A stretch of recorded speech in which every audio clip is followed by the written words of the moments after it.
ఓం శ్రీ గణేశాయ నమః. శ్రీ జ్ఞానసరస్వత్యై నమః. శ్రీ గురుభ్యో నమః. శ్రీ మహాగాయత్రీమాత్రే నమః. శ్రీ మహాగాయత్రీమాత యూట్యూబ్ ఛానల్కు అందరికీ సాదర స్వాగతం. ఆహ్వానించువారు కాశీవజ్జల సుబ్రహ్మణ్య శర్మ, నిడదవోలు. కార్తీక పురాణము 3వ అధ్యాయము. కార్తీక మాస స్నానమహిమ. జనక మహారాజా, కార్తీక మాసమున ఏ ఒక్క చిన్న దానము చేసినను అది గొప్ప ప్రభావము కలదై వారికి సకల ఐశ్వర్యములు కలుగుటయే కాక మరణానంతరము శివసాన్నిధ్యమును చేస్తును. కానీ కొంతమంది అస్థిరములైన భోగభాగ్యములు విడువలేక కార్తీక స్నానములు చేయక అవినీతిపరులై భ్రష్టులై సంచరించి కడకు క్షుద్రజన్మలు అనగా కోడి, కుక్క, పిల్లిగా జన్మింతురు. అధమము కార్తీక మాస శుక్ల పౌర్ణమి రోజునైనను స్నాన దాన జపతపాదులు చేయకపోవటం వలన అనేక చండాలాది జన్మలెత్తి కడకు బ్రహ్మరాక్షసిగా పుట్టుదురు. దీనిని గురించి నాకు తెలిసిన ఇతిహాసం ఒకటి వినిపించదను, సపరివారముగా శ్రద్ధగా ఆలకింపుము. బ్రహ్మరాక్షసులకు ముక్తి కలుగుట.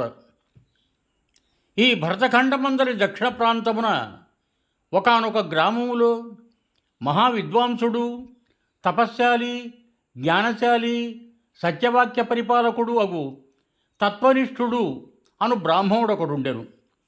ఒకనాడు ఆ బ్రాహ్మణుడు తీర్థయాత్రాసక్తుడై అఖండ గోదావరికి బయలుదేరను. ఆ తీర్థ సమీపమున ఒక మహా వటవృక్షంబుపై భయంకరమైన ముఖములతోనూ దీర్ఘకేశములతోనూ బలిష్టములైన కోరలతోనూ నల్లని బాణపొట్టలతోనూ చూచువారికి అతి భయంకర రూపములతో 3 బ్రహ్మరాక్షసులు నివసించుతూ ఆ దారినబోవు బాటసారులను బెదిరించి వారిని భక్షించుతూ ఆ ప్రాంతమంతయు భయకంపితము చేయుచుండిరి. తీర్థయాత్రకై బయలుదేరి అఖండ గోదావరి పుణ్యక్షేత్రమున పితృదేవతలకు పిండ ప్రదానము చేయుటకు వచ్చుతున్న విప్రుడు ఆ వృక్షము చెంతకు చేరుసరికి యథాప్రకారముగా బ్రహ్మరాక్షసుడు కిందికి దిగి అతనిని చంపబోవు సమయమున ఆ బ్రాహ్మణుడు ఆ భయంకర రూపములను చూచి గజగజా వణుకుచూ ఏమియో తోచక నారాయణ స్తోత్రమును బిగ్గరగా పఠించుచు, ప్రభో ఆర్తత్రాణపరాయణ, అనాథరక్షక, ఆపదలో ఉన్న గజేంద్రుని, నిండు సభలో అవమానాల పాలగుతున్న మహాసాధ్వి ద్రౌపదిని, బాలులకు ప్రసాదుని రక్షించిన విధముగానే ఈ పిశాచముల బారి నుండి నన్ను రక్షించుము తండ్రి, నన్ను రక్షించుము అని వేడుకొనగా ఆ ప్రార్థనలు విన్న బ్రహ్మరాక్షసులకు జ్ఞానోదయం కలిగి, మహానుభావ, మీ నోటి నుండి వచ్చిన శ్రీమన్నారాయణ స్తుతి విని మాకు జ్ఞానోదయమైంది, మమ్ము రక్షింపుడు అని ప్రాధేయపడిరి. వారి మాటలకు విప్రుడు ధైర్యం తెచ్చుకొని, ఓయి మీరెవరు, ఎందులకి మీకు ఈ రాక్షస రూపంబులు కలిగను, మీ వృత్తాంతము తెలుపుడు అని భయముతో పలుకగా వారు, విప్రపుంగవ, మీరు పూజ్యులు, ధర్మాత్ములు, వ్రతనిష్టాపరులు. మీ దర్శన భాగ్యం వలన మాకు పూర్వజన్మమందలి కొంత జ్ఞానము కలిగినది.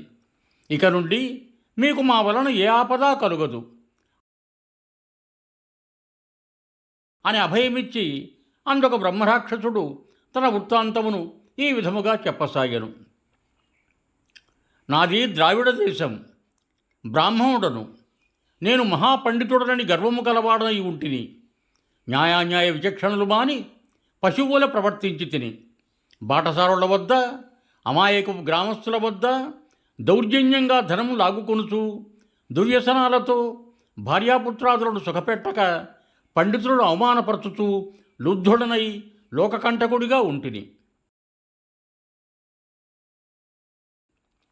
ఇట్లుండగా ఒకానొక పండితుడు కార్తీక మాస వ్రతమును యథావిధిగా ఆచరించి భూతతృప్తి కొరకు బ్రాహ్మణ సమారాధన చేయు తలంపుతో పదార్థ సంపాదన నిమిత్తము దగ్గరున్న నగరమునకు బయలుదేరి తిరుగు ప్రయాణములో మా ఇంటికి అతిథిగా వచ్చాను. ఆ వచ్చిన పండితుడి నేను దూషించి కొట్టి అతని వద్దనున్న ధనము వస్తువులను తీసుకొని ఉంటి ఇంటి నుండి గెంటి వైచితిని. అందులకు ఆ విప్రుడకు కోపం వచ్చి, ఓరి నీచుడా, అన్యాక్రాంతముగా డబ్బు కూడబెట్టినది చాలక, మంచి చెడ్డలు తెలియక, తోటి బ్రాహ్మణుడిని కూడా ఆలోచించక కొట్టి తిట్టి వస్తు సామాగ్రిని దోచుకుంటువిగాన నీవు రాక్షసుడవై నరభక్షకుడుగా నిర్మానుష్య ప్రదేశములో ఉందువుగాక అని శపించుటచే నాకు ఈ రాక్షస రూపము కలిగినది. బ్రహ్మాస్త్రమునైనా తప్పించుకోవచ్చునేమో కానీ బ్రాహ్మణ శాపమును తప్పించలేము కదా. కారణ అపరాధమును క్షమింపమని అతడిని ప్రార్థించితిని. అందులోకి అతడు దయదలిచి, ఓయి గోదావరి క్షేత్రమందు ఒక వటవృక్షము కలదు. నీవందు నివసించుతూ ఏ బ్రాహ్మణుడు కార్తీక వ్రతమాచరించి పుణ్యఫలమును సంపాదించి ఉండునో ఆ బ్రాహ్మణుని వలన పునర్జన్మ రొద్దుదువు కాక అని వెడలిపోయాను.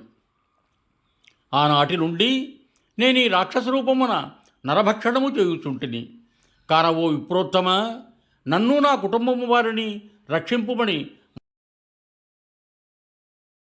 మొదటి రాక్షసుడు తన వృత్తాంతమును చెప్పాను. ఇక రెండవ రాక్షసుడు, ఓ ద్విజోత్తమ, నేను కూడా పూర్వజన్మలో బ్రాహ్మణుడిని. నేను నీచుల సహవాసము చేసి తల్లిదండ్రులను బాధించి వారికి తిండి పెట్టక మార్చి అన్నమో రామచంద్రానుటలు చేసి వారి ఎదుటనే నా భార్యాబిడ్డలతో పంచభక్ష పరమాన్నములతో భుజించుచుండేటి వాడను. నేను ఎట్టి దానధర్మములు చేసి రుంగను. నా బంధువులను కూడా హింసించి వారి ధర్మ అపహరించి రాక్షసుడి వలె ప్రవర్తించి తిని కారణాకి రాక్షసత్వము కలిగను. నన్నీ పాపపంకిలము నుండి ఉద్ధరింపుమని ఆ బ్రాహ్మణుని పాదములపై పడి పరిపరి విధముల వేడుకొనెను. మూడవ రాక్షసుడు కూడా తన వృత్తాంతమును ఇట్లు తెలియజేశాను. మహాశయ, నేను ఒక సంపన్న కుటుంబములో పుట్టిన బ్రాహ్మణుడను. నేను విష్ణువాలయంలో అర్చకునిగా ఉంటిని. స్నానమైనను చేయక కట్టుబట్టలతో దేవాలయంలో తిరుగుతుండేటి వాడను. భగవంతునికి ధూపదీప నైవేద్యములైనను అర్చించక భక్తులు కొని తెచ్చిన సంభారములను నా ఉంపుడు గచ్చక అందజేయుచు మద్యమాంసములను సేవించుచు పాపకార్యములు చేసినందున నా మరణానంతరము ఈ రూపమును ధరించి తిని నన్ను కూడా పాప విముక్తిని కావింపుమని ప్రార్థించెను. ఓ జనక మహారాజా, తపోనిష్ఠుడగు ఆ విప్రుడు పిశాచముల దీనాలాపములు ఆలకించి, ఓ బ్రహ్మరాక్షసులారా, భయపడకుడు. మీరు పూర్వజన్మలో చేసిన ఘోరకృత్యముల వల్ల మీకు ఈ రూపములు కలిగను. నా వెంటరండు, మీకు విముక్తిని కలిగించును అని వారిని ఓదార్చి తనతో గొనిపోయి ఆ మువ్వురి యాతనా విముక్తికై సంకల్పము చెప్పుకొని తానే స్వయంగా గోదావరిలో స్నానమాచరించి ఆ స్థాన పుణ్యఫలమును ఆ ముగ్గురు బ్రహ్మరాక్షసులకు ధారపోయగా వారి వారి రాక్షస రూపములు పోయి దివ్య రూపమును ధరించి వైకుంఠం వరకు ఎగిరి కార్తీక మాసములో గోదావరిలో స్నానమాచరించినచో హరిహరాదులు సంతృప్తి నుండి వారికి సకలైశ్వర్యములు ప్రసాదింతురు.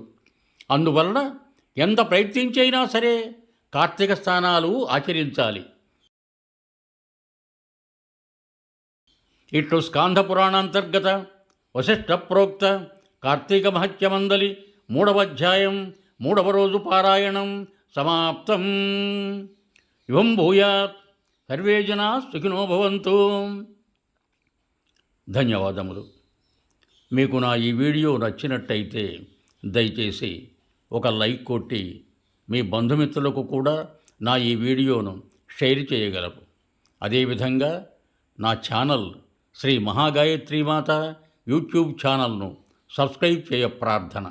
మరొక్క మారు ధన్యవాదములతో భవదీయుడు కాశీవజ్ర సుబ్రహ్మణ్య శర్మ, నిడదవోలు, తూర్పుగోదావరి జిల్లా.